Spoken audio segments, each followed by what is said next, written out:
So today we're going to can some green beans that come from our neighbor's garden. So we have green ones. These are a little floppy. And we have some purple ones, but they said it would change green when we cook them. I will be using the Power Pressure Cooker XL. I used it last year and it did okay. This is only my second time doing this. I don't know much about a whole lot of things other than what you find on Google. I'm scared to use the old-fashioned ones. I tried to do hot water bathing, but with this ceramic top, I could never get a boil in the big pan. So this did well on my green beans. They still look really good out there. My tomatoes did great. We ate the tomatoes during the winter, but the pumpkin that I did not go well. It eventually lost its seal and yeah, went bad. So I've soaked these for quite a while. Time goes by fast when you're on the internet. So I have just took them out of the bag, broke them in pieces, and put them in this water, and then I added vinegar. It's probably a cup of vinegar, and I just do that because it makes me feel safe, because I know it's killing viruses and bacteria. And so now I'm going to take these out. I'm going to save some of these beans for next year's planting, so I'll pick me out a few of those for drying up and planting next year. And I'm just going to snap off the ends and put them over in a clean pan and get ready for my next step. Okay, so look at my water. My water isn't very dirty at all, so either they cleaned them or wow. So I got my pot full of beans over here. Here are my ends for my chickens to eat, and here's what I'm going to save. These are what was left, and I grabbed some pretty fat pods here. You really don't need very many because beans put off a lot. So since my water looks pretty good, I'm just going to stick my green ones over in there. My purple ones I did snap in two and put in there, but I think these I'm just going to do whole, maybe to help me to cut the ends off faster. So I'm going to put this camera down for a minute and just dump my bag in there. And of course they're going to just overflow my pan. Put that away.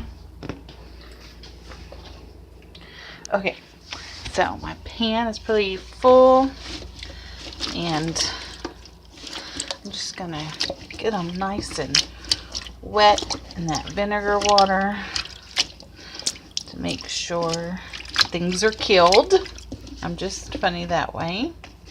And I have this thing that I use to weight down my burgers, and I just place that on top, and it kind of helps weigh that down. And I'm just gonna let them soak until I feel happy. Clean up my pieces here.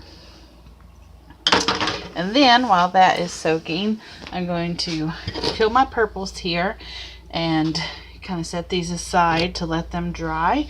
And I'm going to rinse off my purple ones and get them ready to cook. Now last year I did a raw pack where I just put them raw into the jar and canned them. And well, they float that way and you don't get a whole lot in there. And when you're trying to prepare for a family of 4, I think I'll go the other route. So I'm going to cook them and then I'm going to can them. And hopefully they won't come out too mushy. But anyways, that's my next goal. So I'm going to rinse these. I'm going to boil them and get all my other canning stuff ready. And I'll come back with that other stuff. Okay. So last year I did not have that metal rack, and I was able to put this quart jar of tomatoes in there, close the lid, and I did a few of them and they worked out okay. Now, I didn't know that you were supposed to have that rack. I don't know how important the rack is, but if you have the rack like it's supposed to be, turned over the right way, it will not put the quart jar in there and close the lid. However, I turned this over and it will work. Maybe there's some improvement there other than it just being on the bottom. I'm not sure. Maybe you could take a towel and do that. That'd be more research that you'd have to do. So for me, I like to use as many big jars as I can. I mean, I can use these little jars just fine and save the big ones for dehydrated foods, but I'm actually going to go ahead and try to do as many green beans in the big jar and just see what it does. So I put my thing in there upside down.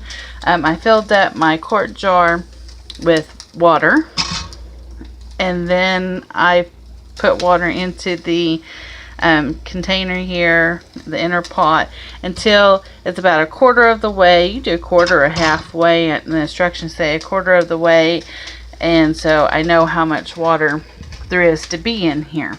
Now I can remove this jar and get it cleaned up. Now I can only do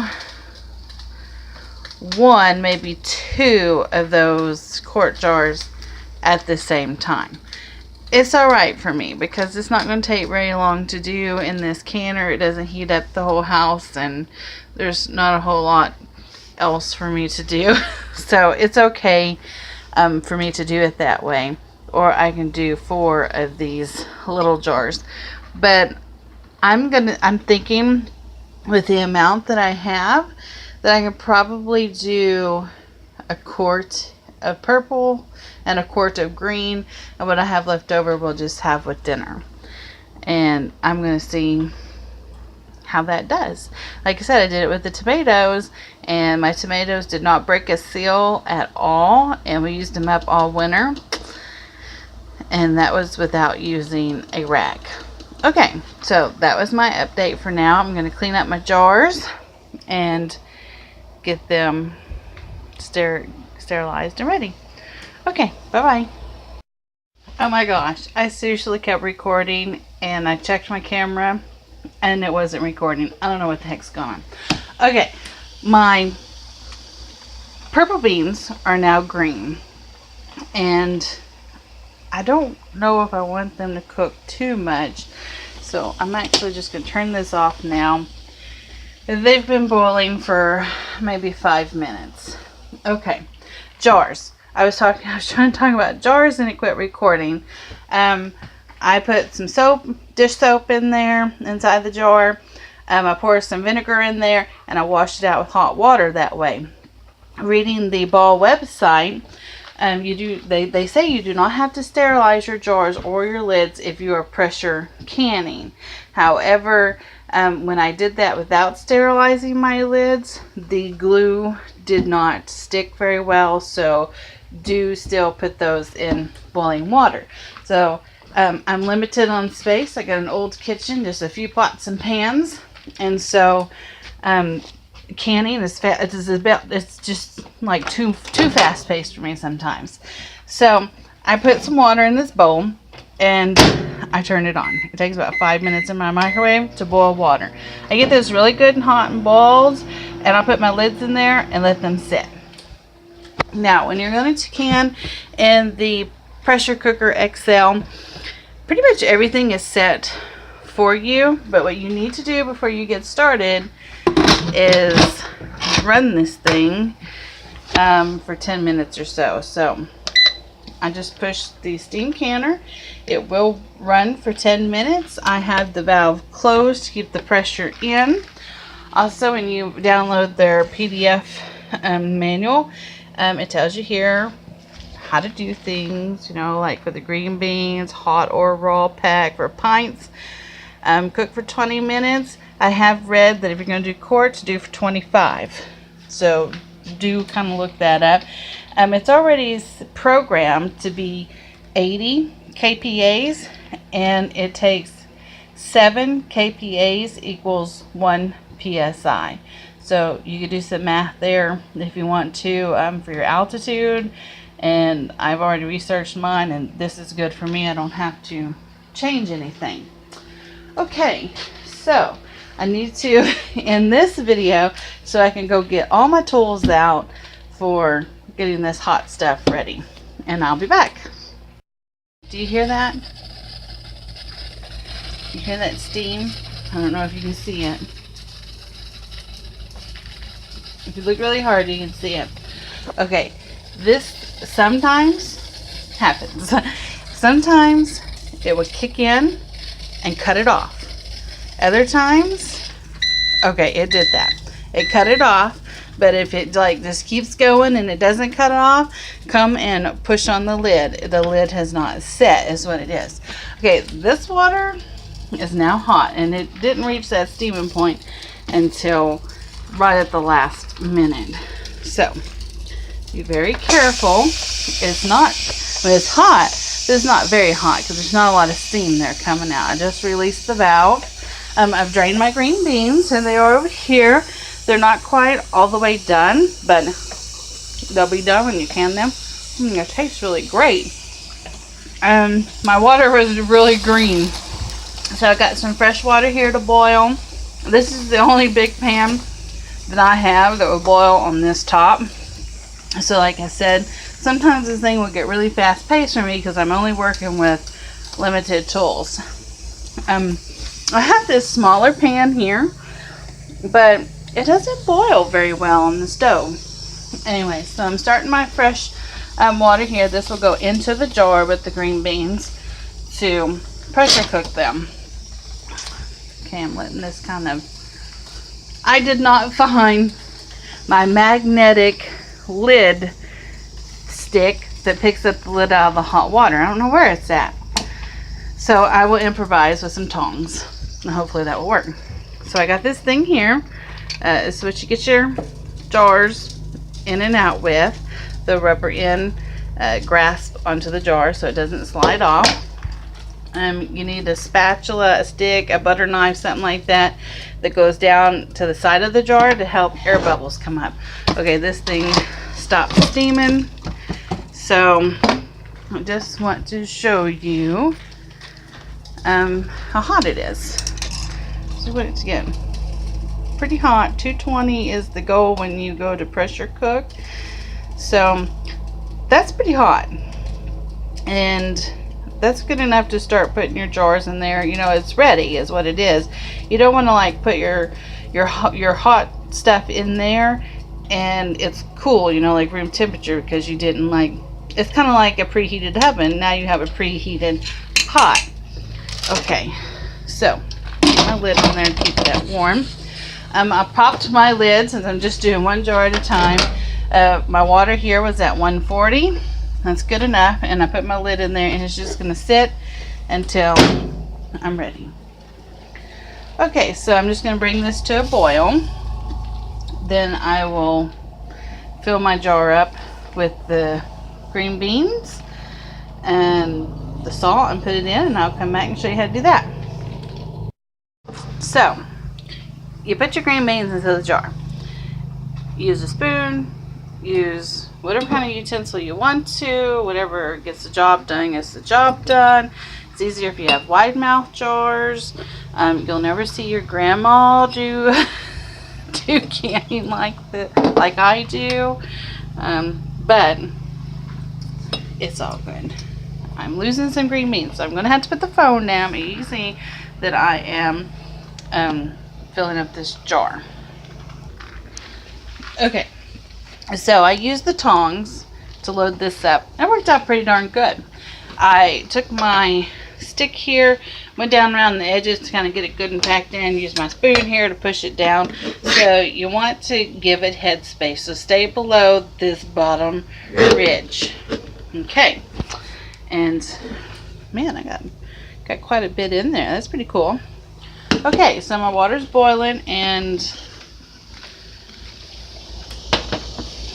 I'm happy with that boil. So I'm gonna turn it off. for a little bit because I don't want to get out of control. And I'm going to put some in my jar. Just going to get this a quick rinse. Yeah, I don't need no negative comments. This is just how I do my thing. You're going to do your thing a bit different, I'm sure. Now, normally I do add my salt before my product, but I saw somebody add theirs afterwards, and I thought that might be a good idea. So I'll do mine after. Do you need salt? No. I mean, it doesn't prevent bacteria. It does not prevent viruses. But your body needs salt, or your muscles will start to cramp up and things like that. You do need some salt in your diet. All right, so I'm trying to poke my stick down in here, and yeah, that's kind of not happening too well. So I'm going to get me something. This thing goes down pretty good because, you know, I got it packed in there. So you just do this around the sides to help bring up any bubbles or settle any beans. I mean, I'm sitting at it saying, well, it says 140, so it could have been hotter. But remember what Ball says. Ball says you don't have to sterilize this, and you can put these in raw. They will float. And I packed mine last year with raw, and they did float. I mean, you know, so I'm gonna have to use more when I feed my family. So I had to add a little bit more water because when I did my stick, it's you know, it settled. So I'm bringing my water up to the bottom rim, and now I get to go have the fun part. That's a little warm for me to pick up, so I'm gonna move it over here, and that is fetching my lid. But do wipe the rim of your jar. So get a paper towel here and get, if there's particles, if there's water, just really get that cleaned up, because that will help. I mean, that will affect your seal. All right, where's my tongs? Oh, there they are. So I better wipe these off. Got some green beans on them. Alright, man, I hope this works out because I always have my magnetic lid. I'm going to take this bowl out. So I'm going to put you down while I take this bowl out. And I'm going to try to fetch this without burning myself. Okay, don't drop it. Alright, and then we're just going to place that right on top. Kind of make that center, and you add your ring. And that's a little warm, so I need to get me something to hold that. And all I'm going to do with this ring, I'm holding my jar and tightening the ring, but you don't want it real tight and you don't want it loose. So just tighten it like you normally would tighten something, but not real tight. And then you're going to put it into the thing. Okay, so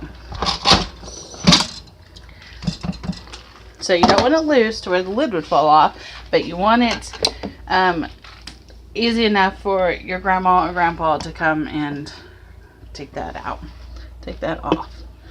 All right, so it's level. It's not leaning off to the side. It's not leaning up on any walls. And I have it sitting on that ring that's upside down. So it's just like barely off the bottom. Oh, okay. Positioning my lid in the right way to where I can close this and tighten it, letting some steam out. Okay, so I've got it locked. I'm closing this and figuring this out. So cancel that. Steam can. Okay, we want it for 25 minutes. You know what? I forgot. I forgot my salt, but no big deal. I mean, I prefer salt, but no big deal. I was going to add my salt. And you would be using your canning salt or your coarse salt. And it's a teaspoon for a quart and a half a teaspoon for your pints. Okay, so while that is getting going, and when it's flashing, it's working. If the numbers are flashing, it's heating up to work. Okay, so I'm going to use this water over here now to boil up my other green beans and pack up some jars. Okay, so it just beeped, and at 22 minutes it did have some steam coming out the top, so I just pushed on the lid and it reset. Okay, so now last year when I just came in here and released the steam, it seemed like my lids didn't want to keep the seal. You know, after like a couple of days they would pop the seal. And then when I decided I just let it sit and let the pressure come down naturally, well, they held. Now, according to the instructions, it says to come in here and do a few short releases and then let it release all together. I don't know what you guys would want to do. So I'll just do what the instructions say and let you know next time if that worked or not.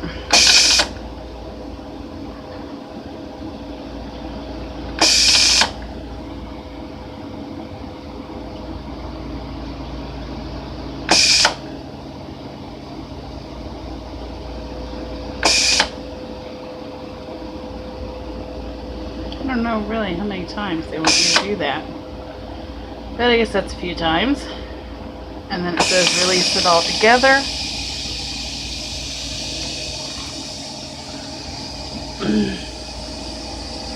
And I cannot find my rings. I have a box full of rings somewhere in this crazy house, and I have to find them before I can really continue on. So I have this jar ready. I have the salt in there on top, and I'll do it the same as I did this last jar.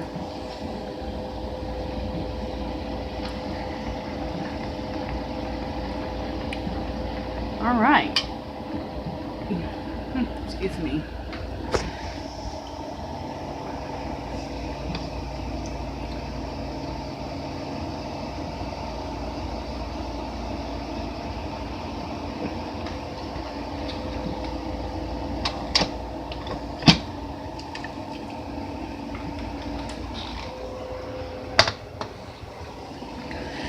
Okay, so here's my jar, and I'm going to I mean, you could leave it here if you want to.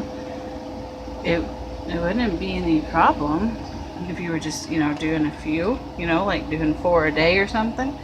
So I'm just going to carefully get a hold of this, and I'm going to take it over, and I'm going to let it cool right there. And this will stay warm, waiting for me to get my act together for the next one. And that's all there is to it. And all I've done in here, you know, I did tomatoes, I've done green beans, I tried to do pumpkin, but that failed because all the sills broke and they grew mold, and so I didn't have any pumpkin. Now, by accident one time I cooked chicken in here, and I didn't want to waste the chicken broth.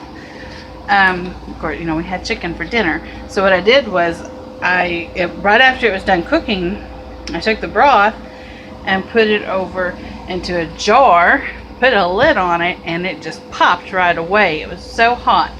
I don't know if that's good or bad because it's almost like a hot water bath, but it's not. I mean, it was just plain hot chicken broth, and it just immediately sealed, and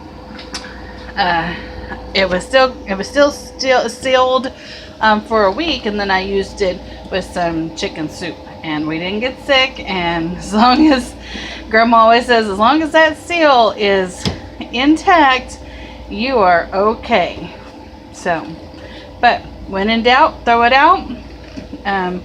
If you see bubbles, don't go for it. If it smells bad, get rid of it. But if it looks good, there's no bubbles, it smells good, the seal is good and tight, then go ahead and eat it. But do check on them, because I've had lots of them just pop up on me. Even after a week that they've been sealed, they just come unsealed. It could be because my lids weren't hot enough, I didn't cook it hot enough, or temperature change in the house. I mean, it could be anything, but always keep an eye on it. Do a backup plan. You know, have your canning, but something might happen to your canning. So get the dehydrator out and dehydrate your green beans and some things, so that you always have a backup plan. Put it in the freezer. But what if the electricity goes out? You know, we had an ice storm here in 2008, and the electricity was out for 2 weeks. So there was, I mean, our freezer fortunately was stocked with turkeys and ham and frozen milk, so it stayed frozen.